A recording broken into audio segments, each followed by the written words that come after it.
Then the branches closed over his head again, and Kala Nag began to go slowly down into a valley. Not quietly this time, but as a runaway gun does down a steep bank in one rush. The huge limbs moved as steadily as pistons, 8 feet to each stride, and the wrinkled skin of the elbow points rustled. The undergrowth on either side of him ripped with a noise like torn canvas, and the saplings that he heaved away right and left with his shoulders sprang back again and banged him on the flank, and great trails of creepers, all matted together, hung from his tusks as he threw his head from side to side and ploughed out his pathway. Then little Toomey laid himself down close to the great neck, lest a swinging bough should sweep him to the ground, and he wished that he were back in the lions again. The grass began to get squashy, and Kala Nag's feet sucked and squelched as he put them down, and the night mist at the bottom of the valley chilled little Toomey. There was a splash and a trample, and the rush of running water, and Kala Nag strode through the bed of a river, feeling his way at each step. Above the noise of the water, as it swirled round the elephant's legs, little Toomey could hear more splashing and some trumpeting, both upstream and down. Great grunts and angry snorting, and all the mist about him seemed to be full of rolling, wavy shadows. "Aye!" he said, half aloud, his teeth chattering. The elephant folk are out tonight. It is the dance, then. Kala Nag swashed out of the water, blew his trunk clear, and began another climb. But this time he was not alone, and he had not to make his path. That was made already, 6 wide feet in front of him, where the bent jungle grass was trying to recover itself and stand up. Many elephants must have gone that way only a few minutes before. Little Toomey looked back, and behind him a great wild tusker with his little pig eyes glowing like hot coals was just lifting himself out of the misty river. Then the trees closed up again, and they went on and up, with trumpetings and crashings and the sound of breaking branches on every side of them. At last, Kala Nag stood still between 2 tree trunks at the very top of the hill. They were part of a circle of trees that grew round in an irregular space of some 3 or 4 acres, and in all that space, as little Toomey could see, the ground had been trampled down as hard as a brick floor. Some trees grew in the centre of the clearing, but their bark was rubbed away, and the white wood beneath showed all shiny and polished in the patches of moonlight. There were creepers hanging from the upper branches, and the bells of the flowers of the creepers, great waxy white things like convoluses, hung down fast asleep, but within the limits of the clearing there was not a single blade of green, nothing but the trampled earth. The moonlight showed it all iron grey, except where some elephants stood upon it, and their shadows were inky black. Little Toomey looked, holding his breath, with his eyes starting out of his head, and as he looked more and more, elephants swung out in the open from between the tree trunks. Little Toomey could count only up to 10, and he counted again and again on his fingers until he lost count of the tens and his head began to swim.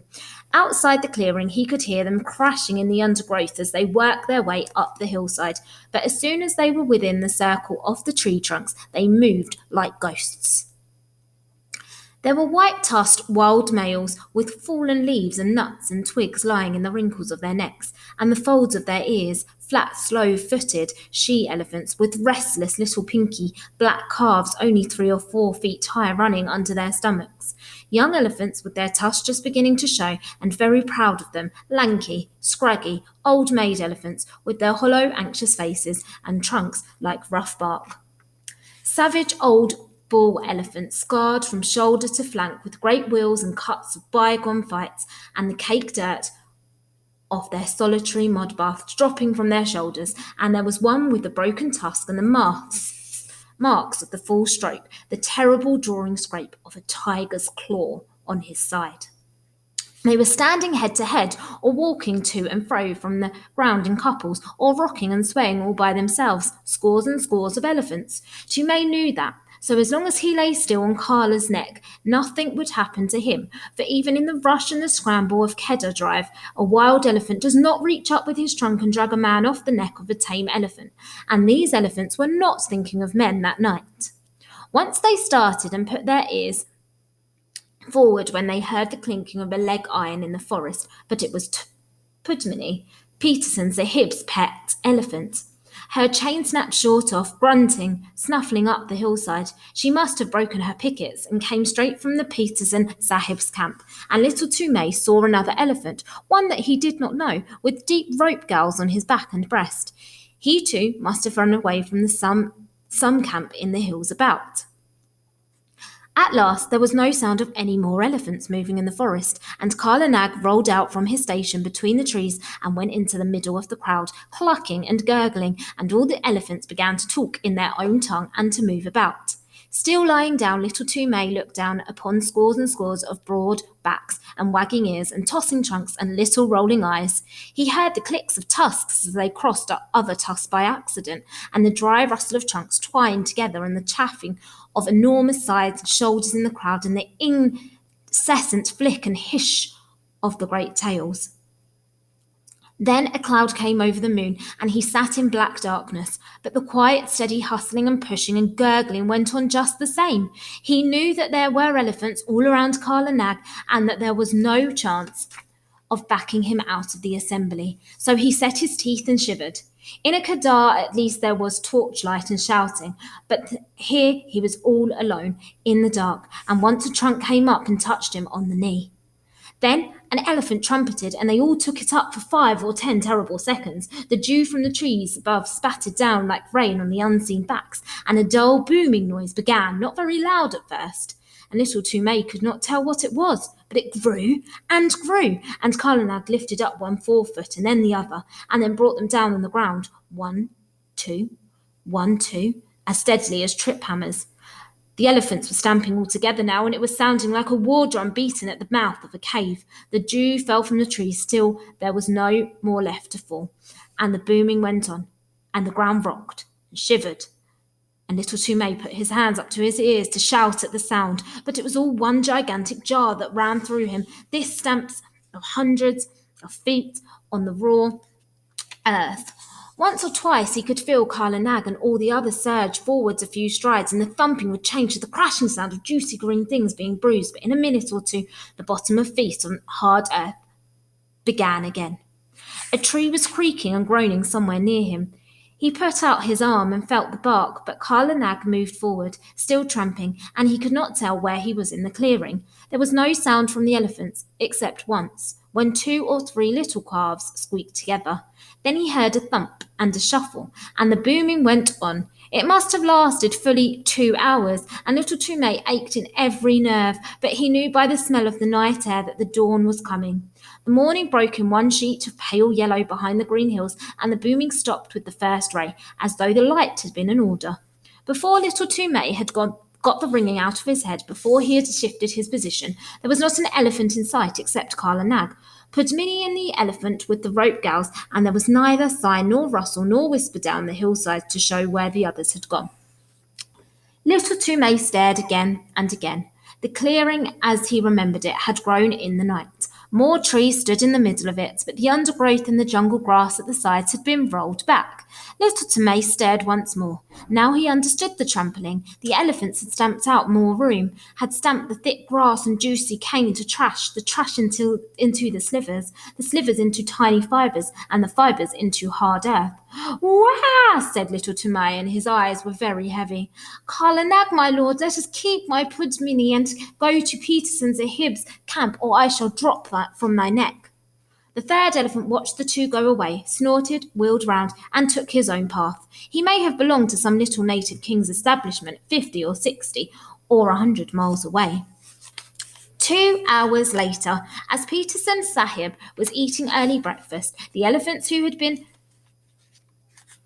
double chained that night began to trumpet, and Pudmini, mired to the shoulders with Kala Nag, very footsore, shambled into the camp. Little Toomay's face was grey and pinched, and his hair was full of leaves and drenched with dew, but he tried to salute Peterson Sahib and cried faintly, "The dance! The elephant dance! I have seen it, and I die!" as Kala Nag sat down and he slid off his neck in a dead faint. But since natives' children have no nerves worth speaking of, in 2 hours he was lying very contentedly in Peterson Sahib's hammock, with Peterson Sahib's shooting coat under his head, and a glass of warm milk, a little brandy with a dash of quinine inside him. And while the old hairy, scarred hunters of the jungle sat 3 deep before him, looking at him as though he were a spirit, he told his tale in short words, as a child will, and wound up with, "Now, if I lie in one word, send men to see, and they will find that the elephant folk have trampled down more room in their dance room, and they will find 10 and 10, and many times 10 tracks leading to that dance room. They made more room with their feet. I have seen it. Kala Nag took me, and I saw. Also, Kala Nag is very leg weary."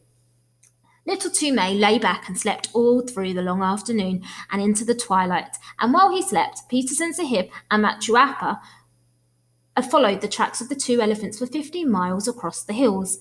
Peterson Sahib had spent 18 years in catching elephants, and he had only once before found such a dance place. Machuapu had no need to look twice at the clearing to see what had been done there, or to scratch with his toe in the packed rammed earth. "The child speaks truth," said he. "All this was done last night, and I was counted 70 tracks crossing the river. See, Sahib, when Padmini's leg iron cut the bark of that tree, yes, she was there too." They looked at each other and up and down, and they wondered, for the ways of elephants are beyond the wit of any man, black or white, to fathom. 40 years and 5, said Machuapa, have I followed my lord the elephant, but never have I heard that any child of man had seen what this child has seen. By all the gods of the hills it is. What can we say? And he shook his head. When they got back to the camp, it was time for the evening meal. Peterson Sahib ate alone in his tent, but he gave orders that the camp should have 2 sheep and some fowls, as well as a double ration of flour and rice and salt, for he knew that there would be a feast. Big Tommy had come up hotfoot from the camp in the plains to search for his son and his elephant, and now he had found them, he looked at them as though he were afraid of them both. And there was a feast by the blazing campfires in front of the lines of picketed elephants, and little Toomey was the hero of it all. And the big brown elephant catchers, the trackers and drivers and ropers, and the men who knew all the secrets of breaking the wildest elephants, passed him from one to the other, and they marked his forehead with blood from the breast of a newly killed jungle cock to show that he was a forester, initiated and free of all the jungles. And at last, when the flames died down and the red light of the logs made the elephants look as though they had been dipped in blood too, Machuapa, the head of all the drivers of all the Kedars, Machuapa, Peterson Sahib's other self, who has never been a maid, rode in 40 years, Machuapa, who was so great that he had no other name than Machuapa, leaped to his feet with little Toomey held high in the air above his head, and shouted, "Listen, my brothers, listen too, you my lords in the lines there, for I, Machuapa, am speaking. This little one shall no more be little Toomai, but Toomai of the elephants, and his great-grandfather was called before him. What never man has seen, he has seen through the long night, and the favour of the elephant folk and of the gods of the jungles is with him. He shall become a great tracker. He shall become greater than I, even I, Machuapa. He shall follow the new trail and the stale trail and the mixed trail with a clear eye. He shall take no harm in the Kedar when he runs under the bellies to rope the wild tuskers, and if he slips before the feet of the charging bull elephant, the bull elephant shall know who he is and shall not crush him. Hi, my lords in the chains, he whirled up in the line of pickets. Here is the little one that has seen your dances in your hidden places, the sight that never a man saw. Give him honour, my lords. Salam Karo, my children. Make your salute to Toomai of the elephants, Ganga Pashat, Aha, Hyraguj, Bushiguj, Putaguj, Aha. Putamini, thou hast seen him at the dance, and thou too, Kalalag, Nag, my pearl among elephants. Aha, together, Tutami of the elephants, Bara. And at that last wild yell, the whole line flung up their trunks till the tips touched their foreheads and broke out into the full salute. The crashing trumpet peal that only the victory of India hears, the Salam Ut of Kedar. But it was all for the sake of little Toomai, who had seen what never man had seen before, the dance of the elephants at night and alone in the heart of the Garo hills. Shiv and the Grasshopper, the song that Tumi's mother sung to the baby. Shiv, who poured the harvest and made the winds to blow, sitting at the doorways of a day of long ago, gave to each his portion, food and toil and fate, from the king upon the goody to the beggar at the gate. All things made he, Shiva the preserver, Mahadio, Mahadio, he made all. Form for the camel, fodder for the kine, and father's hearty and mother's heart for sleepy head. O little son of mine.